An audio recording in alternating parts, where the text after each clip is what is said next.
শীত চলে যাচ্ছে, আবারও হাঁস রান্না নিয়ে চলে আসলাম। আজকের হাঁসটা দেশি হাঁস ছিল, সেজন্য আলু দিয়ে রান্না করতেছি। সবাই মাংসের সাথে আলু অনেক পছন্দ করে, সেটা যে কোনো মাংসই হোক। হ্যালো ভিউয়ার্স, আসসালামু আলাইকুম। নতুন একটা কড়াই কিনেছি, সেই কড়াইতে কি রান্না করব ভেবে পাচ্ছিলাম না। পরে একটা বাসায় হাঁস ছিল, দেশি হাঁস, অনেক ঝামেলার ছিল সেটা। প্রথম দিন কেটে ধুয়ে ভালো করে পরিষ্কার করে রেখে দিছি, কিন্তু আজকে আবারও বের করে আবারও পরিষ্কার করতে হয়েছে।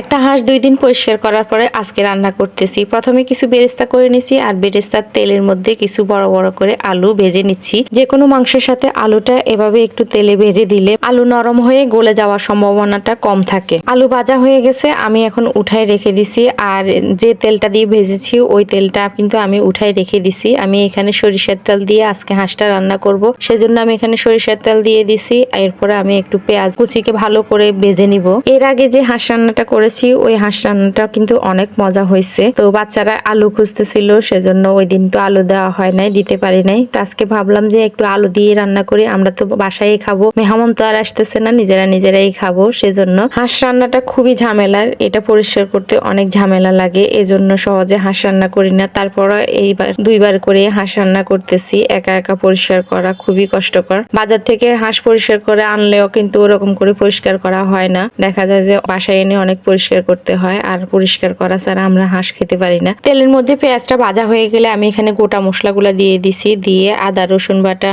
লবণ দিয়ে ভালো করে কষাই নিছিলাম প্রথমে। এরপর আমি বাকি মশলাগুলো দিয়ে দিছি, হলুদের গুঁড়া, মরিচের গুঁড়া, ধনিয়ার গুঁড়া, জিরার গুঁড়া আর হাঁসের মশলা। এখানে মরিচের পরিমাণটা একটু বেশি দিছি, যেহেতু ঝাল ঝাল করে রান্না করব সেজন্য। মশলাটা আমি একটু পানি দিয়ে ভালো করে কষাই নিছি, আর কষাতে কষাতে যখন একেবারে তেল উঠে গেছে, ভুনা ভুনা হয়ে গেছে, তখন আমি হাঁসের মাংসটা দিয়ে দিছি। দিয়ে এটাকে ভালো করে মিক্স করে নিচ্ছি অনেকক্ষণ। অনেক বড় একটা হাঁস তো অনেকগুলা মাংস, সেজন্য মিক্স করতে একটু সময় লাগছে। তারপরে ভালো করে মিক্স করার পরে আমি এখানে ঢাকনা দিয়ে ঢেকে রেখে দিয়েছিলাম। মাংসে এখনো পর্যন্ত আমি একটুও পানি দিই নাই, কিন্তু মাংসের ভিতর থেকে অনেকগুলো পানি বের হয়ে গেছে। আর এই ঝোলটা দিয়ে মাংসটা কিন্তু অনেকটাই সিদ্ধ হয়ে যাবে। আর কষানো অবস্থায় আমি এখানে কিছু রসুন দিয়ে দিব। রসুন আমার এখন ফেভারিট হয়ে গেছে, যে কোনো মাংসতে রসুন দিলে আমার কাছে মনে হয় যে মাংসটা রান্না সম্পূর্ণ হয়েছে। আগে যখন দেখতাম যে সবাই রসুন দিতেছে, তখন ভাবতাম যে রসুন দিয়ে কিভাবে খায় তারা। এখন দেখি যে মাংসর থেকেও রসুন আমার কাছে এতটা মজা লাগে। আমি